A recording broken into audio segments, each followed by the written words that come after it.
এভাবেই চা বানিয়ে যাচ্ছেন দুই বান্ধবী। সদ্যই পেরিয়েছেন উচ্চ মাধ্যমিকের গণ্ডি। ব্যবসায়ী হওয়ার স্বপ্নে বিভোর এই দুই তরুণীর পুঁজিও ছাড়িয়েছে লাখ টাকা, তাও আবার 1 মাসের ব্যবধানেই। নিজেদের স্বল্প পুঁজি নিয়ে একটি সফল ব্যবসা দাঁড় করিয়েছেন অনার্স ভর্তিচ্ছু এই দুই বান্ধবী।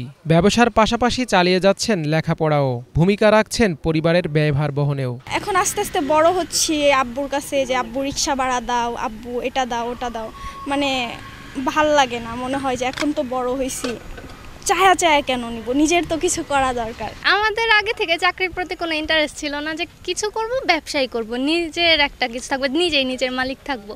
যে সময় হলে দোকান খুলবো, তো সময় না হলে দোকান খুলবো না, আমাদের মর্জি মতো। ব্যবসায় শিক্ষা বিভাগে পড়ার সুবাদে আগে থেকেই ব্যবসার প্রতি ঝোঁক ছিল ময়মনসিংহ সরকারি কলেজের দুই বান্ধবী জান্নাতুল ফেরদাউস তরি ও সুজয়া বসাক বর্ষার। সেই লক্ষ্যে ময়মনসিংহ নগরীর শিল্পাচার্য জয়নুল আবেদিন উদ্যানের মনোরম পরিবেশে গড়ে তুলেছেন চা ও জুসের স্টল। আম্মু বলছে মেয়ে মানুষ চাকরি করবো, আব্বু বলছে আরো বড় হয়ে নাও, তারপর বিজনেস শুরু করো।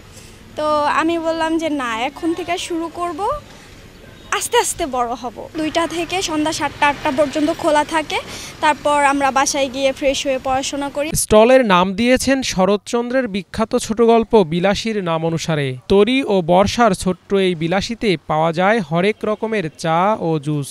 মটকা চা, গুড়ের চা আছে, পরে দুধ, নর্মাল দুধ চা আছে, মশলা চা আছে, আরও বিভিন্ন ধরনের চা রাখবো পরবর্তীতে।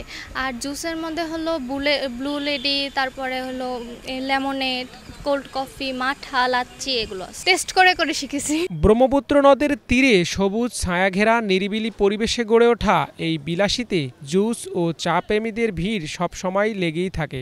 আসলে এই দিক দিয়ে হাঁটার পথেই দোকানটা দেখে খুব ইন্টারেস্ট লাগতেছিল, এই কারণে এসে বসলাম চা খাওয়ার জন্য। মটকা চা খেলাম, মটকা চা খেয়ে ভালোই লাগলো। নতুন উদ্যোক্তা, তার অল্প বয়সে এই উদ্যোগটা নিয়েছে, তাদেরকে আমি সাধুবাদ জানাই। তার যে চাটা আছে তার টেস্টটাও নেব, পাশাপাশি আমি এটা দেখে যাব এবং পরবর্তীতে আমার আশপাশে যে মেয়েগুলো আছে বা যারা এটা করতে চায় এরকম উদ্যোগ, তাদেরকে ইন্সপিরেশন দেওয়া যাবে। মেয়েরা পিছায় না, এটাই দেখতে আসলাম যে আগায় গেছে অনেক।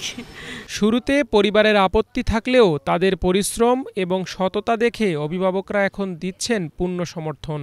ওরা ঝুঁকের বসে আর কি ওইটা ব্যবসাটা শুরু করছিল, তখন আমরা মনে করছি কয়েকদিন মনে হয় করবে, এটা তো বেশি দিন চালাইতে পারবে না, কিন্তু এখন দেখি না, এটার প্রতি ওরা অনেক আগ্রহী, দুই বান্ধবী অনেক আগ্রহী। তারপরে আমাদের একটু সাপোর্ট ছিল যে আচ্ছা ঠিক আছে, যেহেতু তোমরা এটা করতে চাইতো, আচ্ছা করো, সমস্যা নাই, যদি ছেলেরা পারে মেয়েরাও পারবে। ভালো ব্যবসায়িক হিসেবে ওরা নিজেদেরকে তৈরি করুক, এবং জীবনে উঠতে হইলে আসলে ছোট থেকে বড় হইতে হয়, ওরা বড় হোক আমি এই আশা করি, এবং আমাদের আশীর্বাদ সবসময় থাকবে। সুন্দর ব্যবহার, মানসম্মত পানীয় ও মনোরম পরিবেশে স্টলের অবস্থান হওয়ায় প্রতিনিয়তই জনপ্রিয়তা বাড়ছে ছোট্ট বিলাসীর। ফলে নিজেদের লক্ষ্য বাস্তবায়নে সফলভাবে এগিয়ে যাচ্ছে তরি ও Barsha. Bangla vision news desk.